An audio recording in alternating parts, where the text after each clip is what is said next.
So the merchant of Venice by William Shakespeare. 3 number প্রশ্ন ছিল যে describe Bassanio's character and his relationship with Antonio. আচ্ছা, তো এখানে বলছে বাসানিওর ক্যারেক্টার আর অ্যান্টোনিওর সাথে তার রিলেশনশিপটা কিরকম ছিল সেইটা ব্যাপারে একটু বলতে। তো Bassanio was a nobleman who lived luxury but Bassanio was a nobleman who loved luxury but often lacked money. মানে বাসানিও এমন একটা লোক ছিল, মানে সহৃদয়বান লোক ছিল, ভালো লোক ছিল, কিন্তু সে খুব ভালোবাসতো লাক্সারিতে, মানে স্বচ্ছন্দে জীবনযাপন করতে, খুব টাকা পয়সা খরচ করতে ভালোবাসতো। আমরা সবাই চাই জিনিসটা। বাট অফটেন ল্যাক মানি, কিন্তু বেশিরভাগ সময় তার টাকার কমতি ছিল। ঠিক আছে, টাকার কমতি সবাই থাকে। হি ওয়াজ অ্যান্টোনিওস ক্লোজ ফ্রেন্ড, সে অ্যান্টোনিওর কাছের বন্ধু ছিল।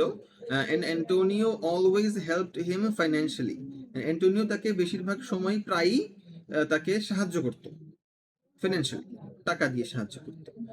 কিন্তু এই যে এই ফাইনাল লাস্ট টাইম সাহায্য করতে যেয়েই সে একটা আইক্কালা বাস খাইছে।